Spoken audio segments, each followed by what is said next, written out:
오늘의 사연 시작합니다. 안녕하세요. 아내의 생일이라서 뭘 선물할까 하면서 생각하다가 여기에 조언을 한번 구해볼까 하고 글을 쓰는 중입니다. 제 아내는 조용하고 말수가 적은 여성이고 추억이 담긴 물건을 아끼고 사랑하며 준 사람의 마음을 오래 간직하는 사람입니다. 그런데 결혼해서 보니 아내가 세상에서 제일 소중하게 여기는 물건이 있었는데 그건 죽은 동생이 어린 시절에 사준 낡은 사진첩이었습니다. 동생이 그녀의 생일날에 선물한 것이었고 그녀는 그 사진첩 안에 동생과의 추억이 가득한 사진들을 빼곡히 소중하게 가지고 있었습니다. 그런 동생이 세상에서 사라진 것은 아내에게는 무척 충격인 일이었고 그녀가 시리에 잠겨 있을 때 저를 만나서 그 사실을 이야기했었기에 제게도 무척 깊이 새겨진 이야기였습니다. 아내의 여동생, 그러니까 제 처제는 아내보다 2살 어렸습니다.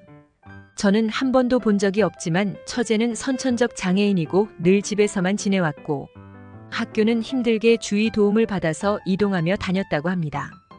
고교 졸업 후로 처제는 줄곧 집에만 있으면서 간간히 제 아내를 도와서 초등학생 공부방 일을 도왔다고 합니다. 처제가 수업을 했던 것은 아니고 그저 아이들이 오기 전에 이리저리 문구용품을 배치해 놔주고 의자와 책상을 정리, 정돈하며 나름으로 도와주려 애쓰는 정도였다고 합니다. 처제는 실내에서는 거의 목발을 짚지 않고 다녔기에 절뚝거리며 움직이는 자신의 모습을 학생들에게는 가능하면 보이지 않으려 애를 썼다고도 합니다. 가족들은 그런 처제의 모습이 안타까웠지만 내색하지 않으며 처제가 마음 편히 자기 뜻대로 하도록 배려를 했다고 합니다. 처제는 그저 집에만 있기 무료해서 집 건물의 1층 한쪽에 조그맣게 자리한 언니의 공부방에 항상 들르는 것이었지만 언니의 사업에 혹여 방해가 될 만한 행동을 자신이 하고 있지 않은가를 그렇게 항상 신경 썼고요. 그런 착한 동생이란 것을 저의 아내도 알았기에 동생에게 항상 고맙고 미안한 마음을 가졌다고 합니다. 제 아내는 자매 둘뿐인 자신들에게 혹여 우애에 금이 가지 않을까 하며 어려서부터 동생부터 챙기는 습관이 배어 있었고 무엇이건 좋은 것이 생기면 동생부터 먼저 주고 챙기면서 커왔다고도 했습니다. 늘 집에만 있는 동생이 혹여 심적으로 불안한 마음이 들까봐 아내는 가능하면 집에는 친구들을 데려오지 않으려 애썼고 혹여나 동생이 신체적 결함으로 주눅들까 싶어서 동생 앞에서는 달리는 모습도 가능한 보이지 않으려 애썼다고 합니다. 동생이 언니를 유일한 또래 친구라 여기며 사는 것을 알았기에 아내는 직장도 일부러 집에다 차리고 늘 동생과 이야기할 수 있는 환경을 만들었던 것이고 그런 언니의 마음을 알고 있는 처제는 항상 다정하게 언니를 믿고 의지하며 지냈다고 합니다.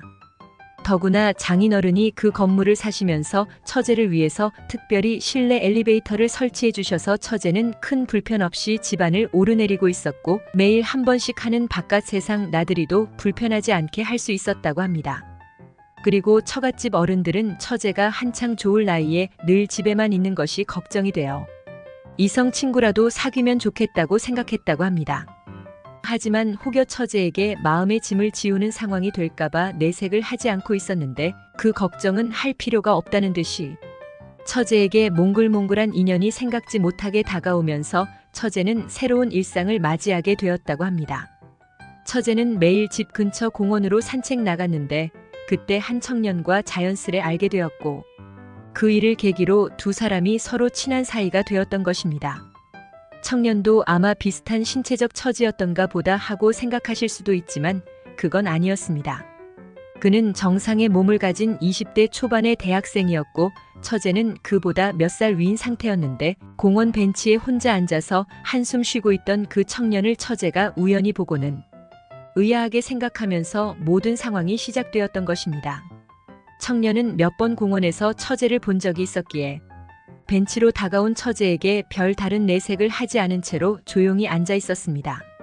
그리고 처제가 핸드폰 결제로 커피와 케이크를 배달시켜서 공원에서 받아서는 그 청년에게도 슬며시 건네주었고 그저 얼굴만 익은 여자가 자신에게 호의를 베풀자 그 청년은 조금 의아한 눈으로 쳐다보았다고 합니다.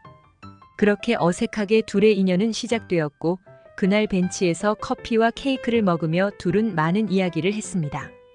그때 청년은 사귀던 여자친구와의 이별로 마음이 아픈 상태였고 누군가와 인생의 절망과 희미한 희망에 대해 두서없이 이야기를 나누고 싶은 마음이 간절했던 터라 처제와 자연스레 이야기를 나누게 되었던 것 같았습니다.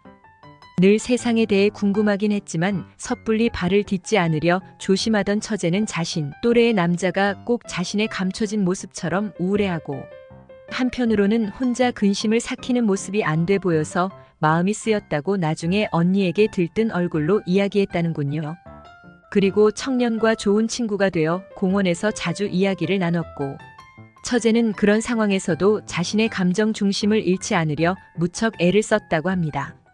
자신의 육체적 한계 때문에 살면서 현실의 벽에 부딪히고 마음의 상처를 많이 받았었기에 애초에 그 청년과도 친구 이상의 감정으로는 들어가고 싶지는 않았을 거라고 아내는 말하더군요. 그리고 청년과 아주 친하게 지내던 어느 날 처제는 동네 인근에 산책 나갔다가 교통사고로 허망하게 사망하고 말았습니다. 아내와 처갓집 어른들은 시리에 잠겼고 나중에야 동네 사람들을 통해서 처제의 사망 소식을 알게 된 청년도 무척 허탈해하더라는 것을 아내도 건너서 들었다고 합니다. 그리고 이후로 심적인 방황을 하던 아내는 친구의 소개로 저를 만나서 사귀게 되었습니다. 저는 아내에게 그런 아픔이 있는지 몰랐는데 나중에야 처제의 죽음을 알게 되었고 아내가 수십 년 다정히 지낸 동생을 잃었으니 그 상심이 얼마나 클까 싶어서 안타까웠습니다. 그리고 이제는 제가 그 역할을 대신 해주어야겠다고 생각하고 결혼도 결심하게 되었던 것입니다. 얼굴을 직접 본 적은 없지만 처제가 그렇게 제게 인생의 목표를 만들어준 것이고 저는 아내와 결혼해서 화목하고 다정하게 잘 살고 있습니다. 그리고 다정했던 자매의 안타깝지만 서로에게 빛이 되어준 생의 한 시절이 가슴속에 오래 남을 수 있도록 아내의 말벗이 되어 처제와의 추억 이야기를 들어주고 있습니다. 아내는 처제가 진지한 연애도 못 해보고 사랑의 감정에 빠질락 말락하다가 떠나간 것이 안타깝다고 했습니다. 그리고 우리는 그런 처제를 대신해서 서로 더 다정한 부부로 남아서 처제를 기쁘게 해주자고 이야기합니다. 그러면서 아내는 때때로 그 낡은 사진첩을 꺼내보며 동생과의 애틋했던 추억을 떠올리며 간혹 눈가를 훔치기도 합니다. 처제가 아내에게 준 사집첩은 한 권이 빼곡히 채워진 상태이고 살아생전에 처제는 다음 생일 선물로 더 두툼한 사진첩을 선물할 테니 둘이서 더 많은 사진을 찍자고 한 것이 엊그제 같다고 아내는 말합니다. 그리고 저는 아내의 그런 말을 떠올리며 처제 대신에 제가 이번 생일에 아내에게 사집첩을 선물하고 그 안에 우리 둘의 사진으로 빼곡하게 채워가야겠다는 생각을 합니다. 아이고, 그러고 보니 여기 분들께 생일 선물 고민을 의논할 것도 없이 제가 벌써 정해놓고 있었네요. 오늘의 사연 여기까지입니다. 구독, 좋아요 꼭꼭 눌러주세요.